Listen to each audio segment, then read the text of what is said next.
이게 무슨 글씨일까요? 무슨 글씨일까요? 무슨 언어가 아니라 이건 히브리어입니다. 저도 못 읽겠습니다. 이게 뭐라고 읽을까요? 제가 선물을 드리려고 읽으신 분들은 선물을 드리려고 십자가를 가져왔는데 아까 두 개에서 하나를 시안이한테 이렇게 제가 걸어줬거든요. 답답한 거 안 가진다고 제가 들어갔습니다. 우리가 많이 듣던 말입니다. 오늘 우리가 십계명을 하는데 관련된 단어예요. 많이 들어본 말일 겁니다. 모르시겠죠? 제가 말하면 이제 이러실 텐데 이 단어는 토라라는 히브리어입니다. 토라가 무슨 뜻이죠? 저 3층에서는 먹는 것 생각하십니다. 토라는 히브리어로 율법이라는 뜻입니다. 율법을 히브리어로 토라라고 이렇게 발음을 하는데요. 헬라어로는 노모스라고 이렇게 말을 합니다.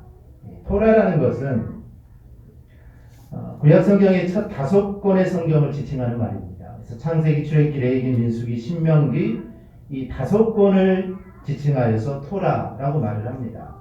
흔히 우리는 모세오경이라 하고요.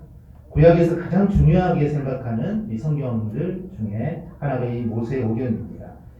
이 토라라는 말은 원래 히브리어로 가르침, 교훈, 법이라는 뜻인데요. 율법을 정리해 보니, 즉 모세오경에 나온 토라에 나온 율법을 정리해 보니 613가지가 됩니다. 그 중에 긍정적인 명령이 248개, 부정적인, 즉 하지 말라라는 명령이 365개. 율법 조항이 정말 많죠. 정말 많습니다. 그런데 이 5권에 들어있는 율법 613가지를 축약한 것이 있습니다. 그것이 바로 십계명입니다. 십계명은 율법의 축소판이요 핵심 명령이라고 해도 틀리지 않습니다. 하나님께서는 우리에게 3가지 보물을 주셨다고 합니다. 이 보물들이 성경책 앞뒤에 다 기록이 되어 있습니다. 첫 번째 보물은 사도신경입니다.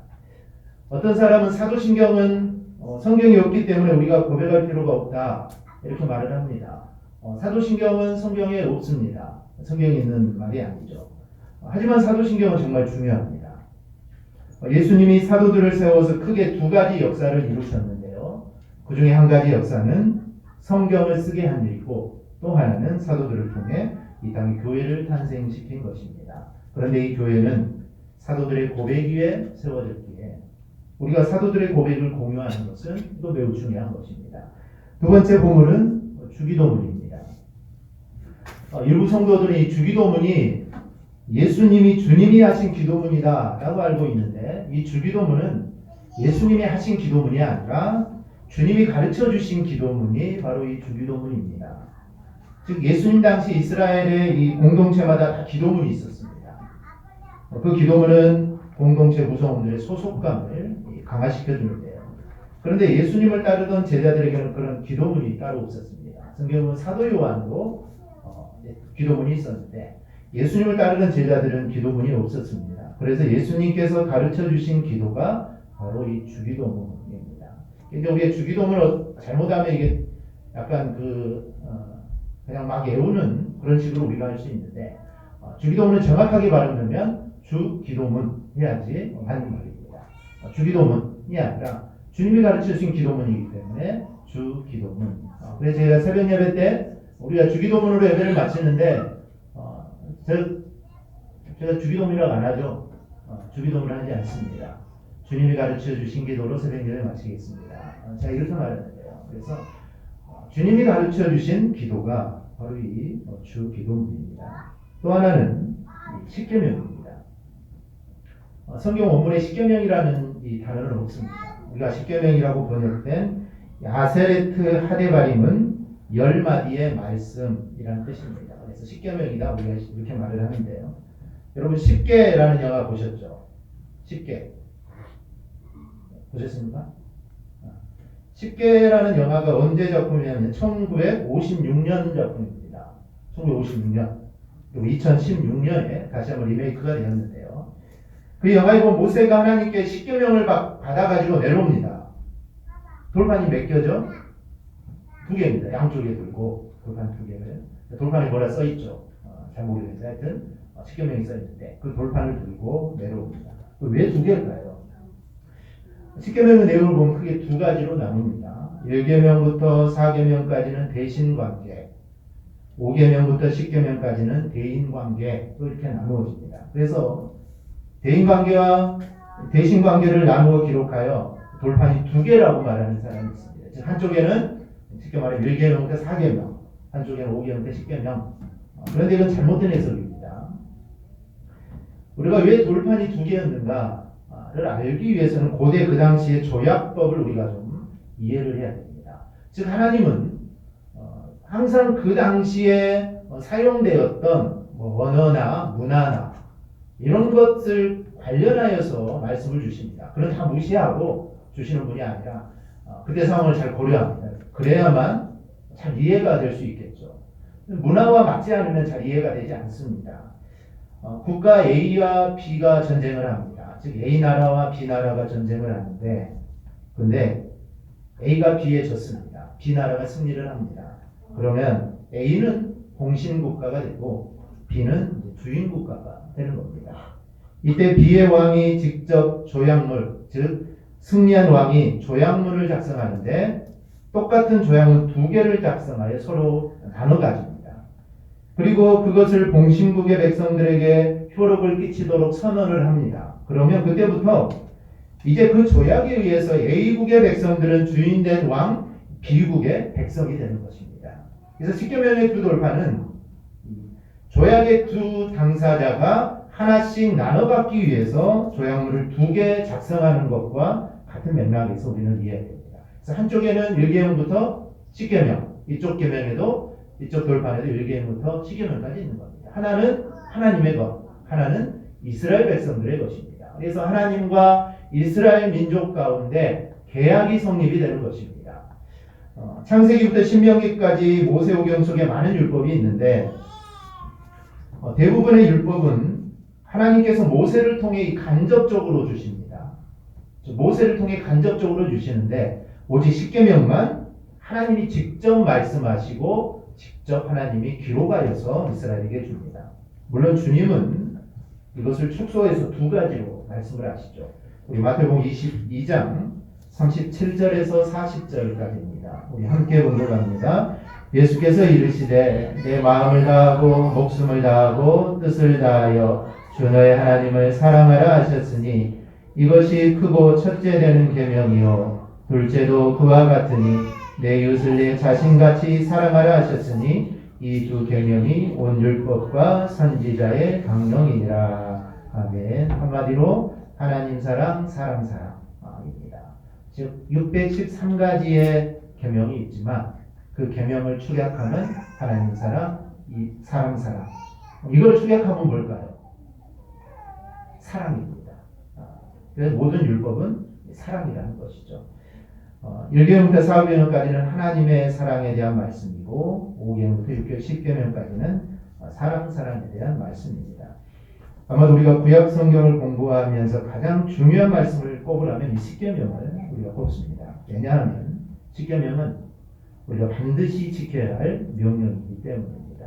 어떤 사람들은 10계명은 안 지켜도 된다라고 이렇게 말하는 사람이 있는데 10계명 우리가 반드시 지켜야 할 명령입니다. 그래서 우리는 앞으로 몇 주 동안 10계명을 우리가 공부할 건데요. 여러분 10계명 하면 무엇이 가장 먼저 떠오릅니까? 우리의 생각이 10계명 하면 좀 고리타분하고 좀 오래된 것 같고 현재 우리 상황하고는 맞지 않는 것 같은 그런 계명이 10계명입니다. 이 간통죄도 폐지되어서 10계명하고 지금 시대하고는 이 거리감이 많이 있어져 버린 그런 지금 시대에 우리가 살고 있습니다. 그래서 일부 사람들은 10계명은 지킬 필요가 없다. 이것은 이스라엘 사람들한테 준 것이지 우리한테 준 게 아니다 라고 말을 하지만 이 10계명은 정말 중요한 것이고 우리가 반드시 정말 문자적으로도 지켜야 되지만 그 말씀 안에 있는 또 의미까지도 우리가 잘 지켜야 합니다. 이 토라라는 말은 원래 율법이라는 말보다는 이 교훈이라는 말에 더 가깝습니다. 율법하면 우리가 좀 딱딱하죠. 좀 무섭고. 근데 교훈하면 좀 부드럽습니다. 그래서 이 토라라는 말은 이 율법이란 말에 더 가까운 것보다는 교훈이란 말에 더 가깝습니다. 그래서 토라는 하나님 백성들에게 주는 교훈의 말씀입니다. 예전에 시골에 가면 이 개미 귀신이라는 것이 있죠. 개미 귀신.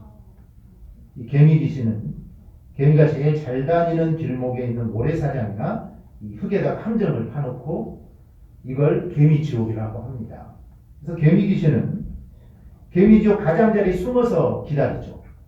그래서 개미가 아무리 날래게 잘 다녀도 일단 그 함정에 빠지면 그냥 스르르 밑으로 미끄러집니다. 미끄러져서 일단 밑에 닿으면 그 아래 구멍 속에 숨어있던 개미 귀신이 나와서 붙잡아가지고 개미의 진액을 다 빨아먹습니다. 그리고 껍데기는 싹 버리고 아무 일이 없어도 아주 깨끗하게 정리를 싹 해놓습니다. 그럼 또 다른 개미를 또 기다리는 거죠. 그래서 개미가 10마리든 100마리든 아무리 빠져도 전혀 흔적이 없습니다. 알 수가 없습니다. 그런데 엄마 개미는 나이가 들었기 때문에 이 사실을 알고 있었습니다. 그래서 하루는 개미 엄마가 개미 자녀에게 교육을 시키려고 자녀를 데리고 그쪽으로 갔습니다. 아가 여기 좀 잘 봐라. 뭔데요? 여기는 말이야 우리 개미들을 잡아먹으려고 개미 귀신이 함정을 파놓은 곳이다. 그러니 숨바꼭질한다고 여기서 놀다가 쭉 내려갔다가는 귀신한테 잡혀먹으니까 절대로 내려가면 안 되는 거다. 어디가 귀신이 안 보이는데요? 글쎄 저 속에 숨어 있단 말이야. 안 보이는데요? 아무것도 안 보이는데요? 글쎄 있다니까. 엄마는 아무리 알려줘도 믿지를 않습니다. 아무리 이야기해도 눈에 보이지 않으니까 못 믿겠다는 겁니다. 그래서 숨바꼭질 하겠다는 것이죠. 엄마 개미가 보니 도무지 엄마의 말을 믿어주지를 않습니다. 그래서 엄마가 결심을 합니다. 내 한 목숨 죽어서 이 자식을 내가 살리리라. 그래서 자녀를 개미 귀신 함정 옆에 앉혀놓습니다. 너 그러면 이 엄마를 잘 봐라 하고 엄마가 쭈루루 내려갔습니다. 바닥에 닿자마자 개미 귀신이 불쑥 나와서 개미 엄마의 허리를 꼭 물고 들어가는 겁니다. 엄마가 죽으면서 한마디를 했죠. 야, 자 봐라. 그러니 너는 절대로 여기 들어오면 안 된다. 잘 살아라. 이렇게 말을 하고 죽습니다. 이게 개미 엄마의 마지막 자녀 교육이죠. 그래서 개미들이 지금까지 사라지지 않고 지금까지 있다는 누군가가 지어낸 그 이야기입니다. 그러나 우리가 여기서 깨닫는 것이 하나 있는데요. 무엇인가 하면 교훈의 중요성입니다. 교훈을 잘 받으면 안전하게 삽니다. 교훈을 받지 않으면 죽습니다. 그러니 우리는 하나님 우리에게 주신 교훈을 절대로 무시해서는 안 됩니다. 잘 지켜야 합니다. 왜냐하면 그 길이 저와 여러분이 사는 길입니다. 일계명에 들어가기 전에 두 가지만 살펴보고 말씀에 들어가려고 하는데요. 먼저는 십계명은 구원받기 위한 조건인가? 라는 것입니다. 십계명을 중요하게 생각하고 십계명을 꼭 지켜야 된다 라는 말하는 사람들도 있고 구약에 나온 유월절을 꼭 지켜야만 구원받는다 라는 이단들도 있습니다. 그러면 십계명은 구원받기 위한 조건인가? 라는 것이죠. 율법을 주시던 때 백성이 어디 있는가를 우리가 살펴보면 이 문제는 그냥 쉽게 해결이 됩니다. 1, 2절을 보면 출애굽기 20장 1, 2절을 보면 하나님이 이 모든 말씀으로 말씀하여 이르시되 너는 나를 애굽 땅 종되었던 집에서 인도하여 낸 내 하나님 여호와이니라. 그냥 이것을 잘 모릅니다. 나는 너를 애굽 땅 종되었던 집에서 인도하여 내립니까? 낸입니까? 뭐죠?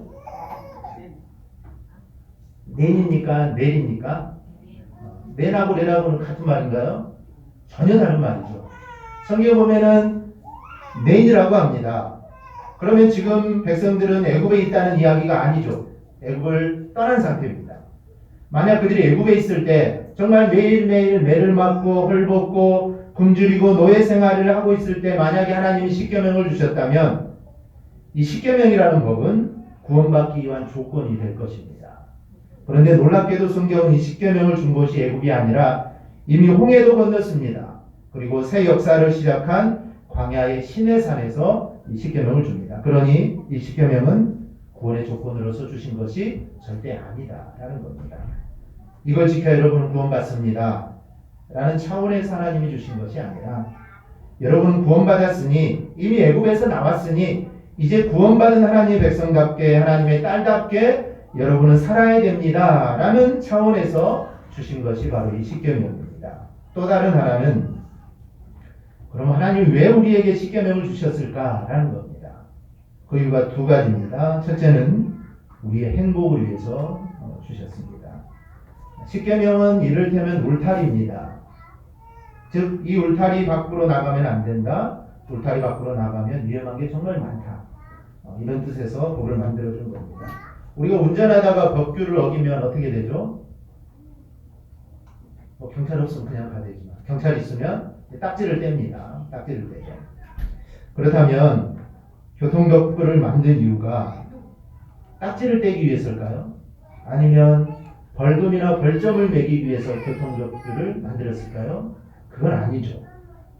모두의 행복을 위해서 만들어진 겁니다. 즉 하나님께서 만드신 법도 그렇다는 겁니다. 즉 우리의 행복을 위해, 즉 이 안에 우리가 있을 때 우리는 정말 안전하다라는 것이죠. 둘째는 죄를 깨닫게 하는 도구가 됩니다. 율법이라는 잣대를 통해서 우리 안에 의가 없다는 것을 이것이 들통나게 됩니다. 결국 율법을 통해 우리가 깨달을 수 있는 게 있습니다. 그게 뭐냐면 나는 죄 덩어리구나. 나는 죄인이다. 라는 것을 깨닫게 됩니다. 율법을 모를 때는 탐심이 죄인 줄 몰랐습니다. 법이었을 때는 이게 죄인지 모르죠. 살인하지 말라. 그럼 살인하면 네가 죄가 되는가 보다. 그리고 도둑질할 때 법이 도둑질하지 말라. 그럼 이게 죄가 되는구나 깨닫지만 법이었을 때는 그가 죄가 죄인지 모릅니다. 죄가 없어서 죄를 모르는 것이 아니라 그때는 죄인 줄 몰랐던 겁니다. 그런데 율법을 통해 이것이 죄인임을 죄라는 것을 깨닫고 그리고 내가 죄인임을 깨닫게 됩니다. 그래야 궁극적으로는 우리를 그리스도께로 인도하게 하는 것입니다. 율법은 이런 기능이 있습니다. 이런 이유로 율법, 즉 십계명을 주셨는데 그렇다면 율법의 완성은 무엇입니까? 율법의 완성은 사랑입니다. 아담이 무너뜨린 이 하나님의 율법을 둘째 아담이신 예수 그리스도께서 완성하셨습니다. 무엇으로 완성하셨습니까? 십자가의 사랑으로 완성하셨습니다.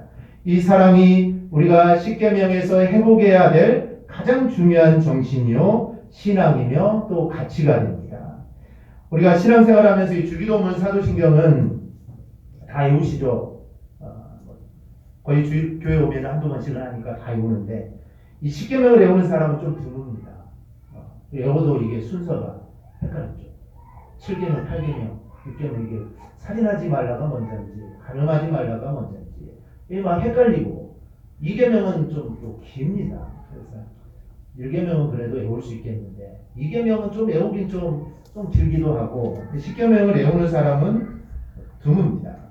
근데 오늘 10번의 우리가 십계명 강해를 통해 우리 모두가 정말 이 십계명을 좀 외웠으면 좋겠습니다. 오늘 이제 1계명이니까 1계명은 우리가 거의 다 아는데 성경이 좀 바뀌어서 약간 좀 단어가 약간 바뀌었습니다.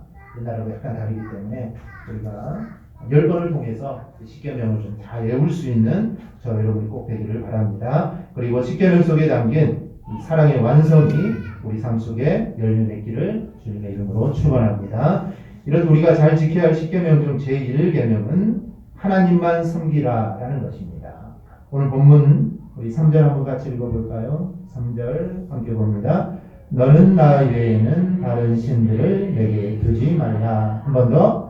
너는 나 외에는 다른 신들을 내게 두지 말라. 아멘. 이게 1계명입니다. 즉 다른 신을 섬기지 말고 오직 하나님만 섬기라라는 말씀입니다. 우리가 이 말씀을 좀 더 세밀하게 보면 우리가 보고 있는 이 개역성경에는 이 말라, 너는 나 외에는 다른 신들을 내게 두지 말라라는 이 말라, 이 부정어죠.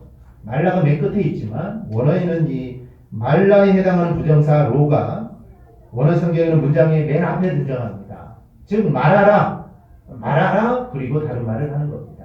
이 말은 이 부정의 의미를 지금 강조하는 것입니다. 즉 절대 너희는 그렇게 해서는 안 된다. 너희는 절대 하나님의 다른 신을 섬겨서는 안 된다 라고 우리에게 지금 강조하시면서 말씀하는 겁니다. 그리고 나 외에라는 말은 나의 얼굴 가까이에 나의 면전에서 나보다 우선하여 라는 뜻입니다. 이 라틴어 번역본인 이 벌게이트 역에서는 이를 우리가 잘 아는 이 코람데오라는 말로 합니다.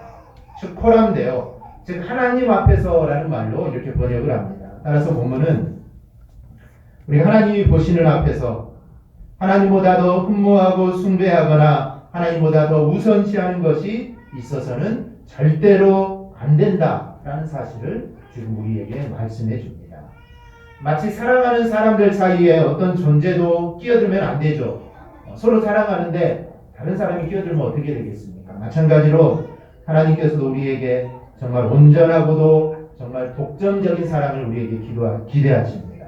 그리고 하나님 외에 다른 우상에게는 아예 너희가 마음을 두지 말 것을 오늘 우리에게 말씀하는 겁니다. 그러면 왜 하나님만 섬기라는 것일까요?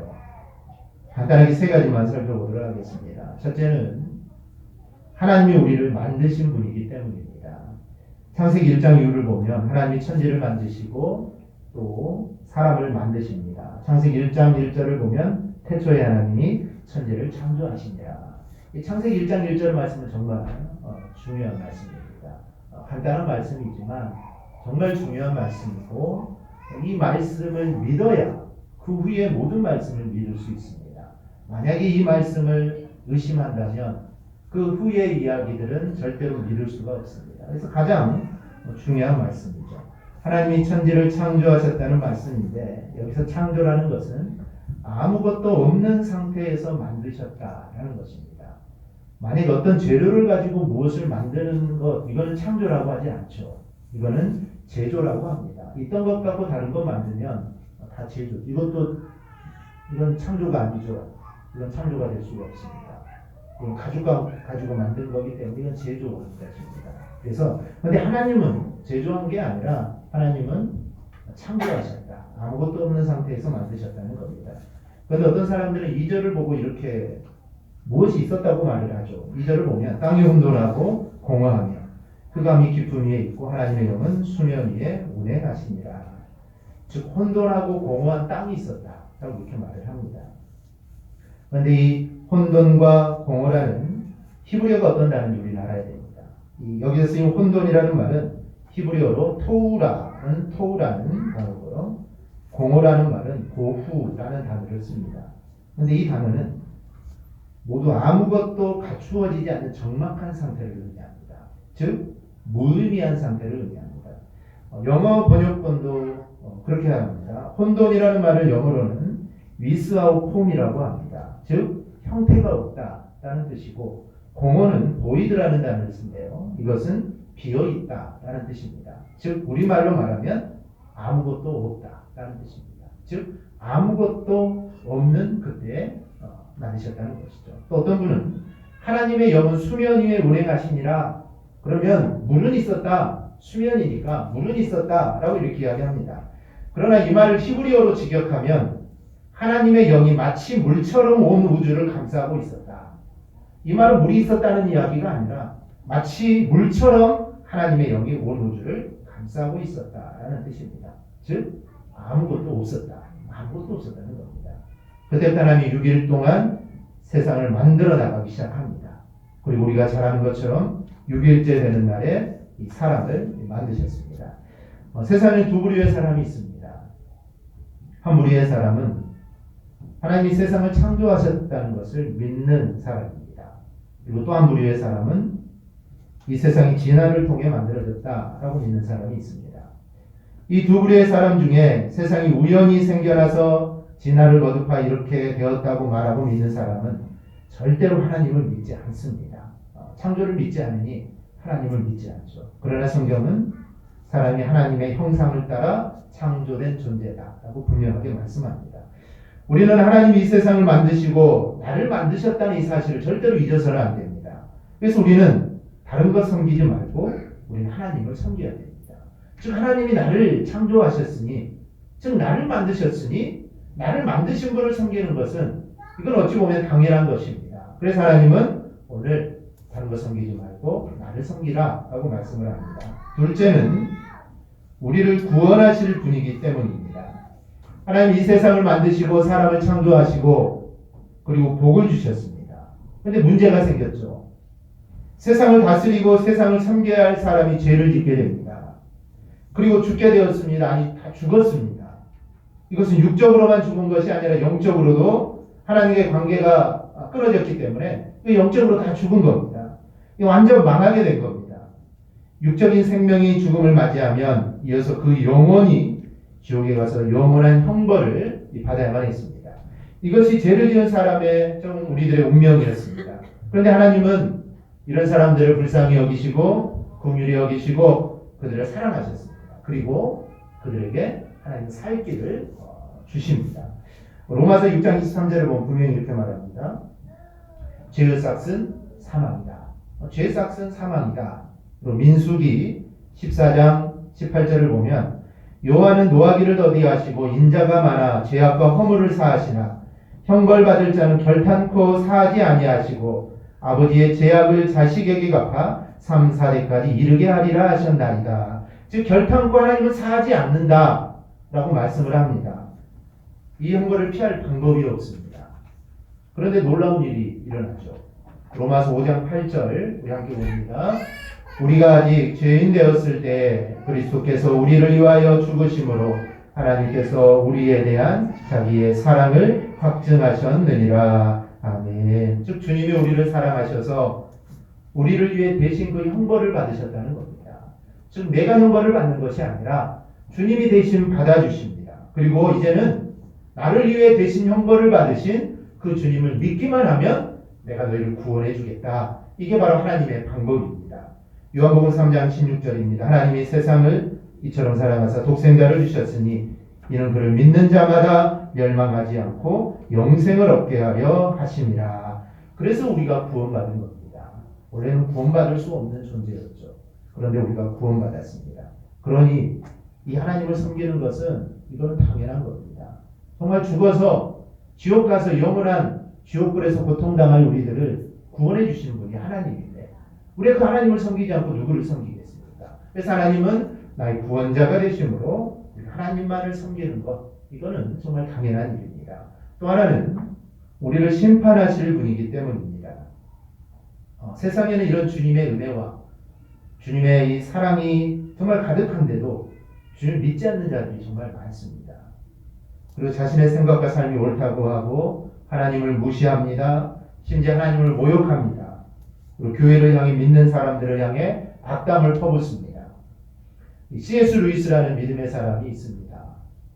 영화로도 우리 제작된 그 사자, 마녀 그런 영화 있죠.